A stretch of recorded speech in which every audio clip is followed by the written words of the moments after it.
ولا زال ذنب زياش في حق نسار المفعول، ولا أظن بعده توبة قد تقلل من وقعه هذا، ولا يدرك الموزمبيقيون ما صنعوه بآخر لحظة، ولا هم على علم أصلا بحجم التغيير الذي أحدثوه في الكان. فأن تعيد أحدهم من موت حتمي ثم يكون هو حصان البطولة، هذه فيها من الكلام ما فيها.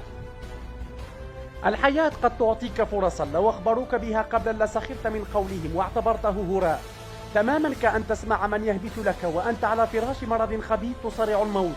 ماذا لو كانت بلدك في نهائي قاري بفضلك؟ وماذا لو كنت أنت من تقام بفضله الأفراح في سائر مناطق وطنك؟ هل هو ومنتخب بلاده عائدان من مصير ميؤوس منه ليصنعا الحدث بنهائي تاريخي إذا ما راعينا الظرف والطريقة، ويفندان قول أن صاحب الأرض تخاذل أمام محبيه وسلم البطولة بالمجان، ليقلبا موازين اللعبة في ظرف أسبوع وساعات ويضعا نفسيهما في مواجهة نسور نيجيريا بآخر المطاف؟